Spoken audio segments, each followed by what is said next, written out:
Village food চ্যানেলে সবাইকে নমস্কার এবং স্বাগত। নোটে শাক গ্রাম বাংলার খুবই পরিচিত একটি শাক।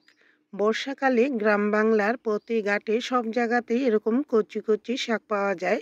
আর নোটে শাক খুবই সুস্বাদু, খেতেও খুবই ভালো। আর শাক সবজি তো হজমের জন্য এমনিতেই খুবই উপকারী। চিংড়ি মাছ অথবা কাঁকড়া দিয়ে এই শাকটা ভাজি করলে খেতে এতটাই সুস্বাদু হয় যে একতালা ভাত শুধু এই শাক ভাজি দিয়েই খেয়ে নিতে পারবেন। রান্নার জন্য নটি শাকের কচি ডগাগুলো নিয়েছি, শাক ভালো করে বেছে কুচিয়ে নিলাম। সেই সাথে নিয়েছি রসুনের কুয়া, পেঁয়াজ কুচি, কাঁচামরিচ কুচি, কয়েকটি আস্ত কাঁচামরিচ আর 2-3টি চিংড়ি মাছ এবং কাঁকড়া। এই কাঁকড়াগুলো ঝিলুতে ভরা, আর এটা দক্ষিণ অঞ্চল বাংলাদেশের খুলনা এলাকাতে অবস্থিত। এই সময়ে প্রচুর ঘিলু ভরা কাঁকড়া পাওয়া যায় ছোট ছোট। আর শাক ভাজিতে এই কাঁকড়াগুলো দিলে কাঁকড়ার ঘিলুর স্বাদে শাকটা আরও বেশি সুস্বাদু হয়। রান্নার শুরুতেই শাকের পরিমাণ অনুযায়ী তেল দিয়ে দিলাম। আর এতে তেলটা সঠিক পরিমাণে দিলে রান্নাটা আরও বেশি টেস্টি হবে। একই সাথে রসুনের কোয়া, পেঁয়াজ কুচি, কাঁচামরিচ কুচি এবং চিংড়ি মাছ, কাঁকড়া দিয়ে দিয়েছি। খুব ভালো করে 3-4 মিনিট কষিয়ে নিলাম কাঁকড়াগুলো।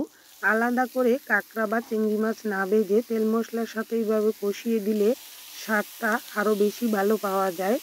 কষানো হয়ে গেলে কুচানো শাক, আস্ত কাঁচামরিচ, পরিমাণ মতো লবণ, হলুদ এবং সামান্য চিনি দিয়েছি। যেহেতু এই এলাকাটা নোনতা এলাকা, তাই শাকসবজিতে হালকা একটা নোনতা ভাব থাকে। সামান্য চিনি দিলে খুবই ভালো লাগবে। নেড়েচেড়ে দিয়ে একেবারেই হালকা আছে 1.5 থেকে 2 মিনিট ঢেকে রেখেছিলাম। এই শাক থেকে এমনিতেই কিন্তু ঢেকে দিলে জল বেরোয়, তাই আলাদা জল দেইনি। আর জল ছাড়া এই শাক ভাজিটা খেতে আরও বেশি চমৎকার হয়। মাত্র 2 মিনিটের মধ্যেই ঢাকনাটা তুলে নিয়েছি। এরপর আস্তে আস্তে হালকা আঁচে নেড়েচেড়ে জলটা শুকিয়ে নিয়েছি। নোটে শাকের এই কচি কচি ডগাগুলো রান্না করতে খুব একটা সময়ও লাগে না। 4 থেকে 5 মিনিটের মধ্যেই সুস্বাদু এই শাক ভাজিটি তৈরি হয়ে যায়। মাছ বা কাঁকড়া ছাড়াও কিন্তু পেঁয়াজ রসুন দিয়ে এভাবে ভাজি করলে চমৎকার লাগবে। আর প্রতিদিনের খাবারে যে কোনো শাক ভাজি সবার জন্য খুবই উপকারী।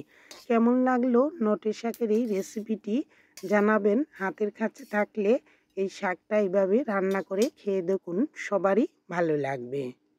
এতক্ষণ পাশে থাকার জন্য ধন্যবাদ। আবারও নতুন কোনো রান্না নিয়ে হাজির হব। সবাই ভালো থাকবেন।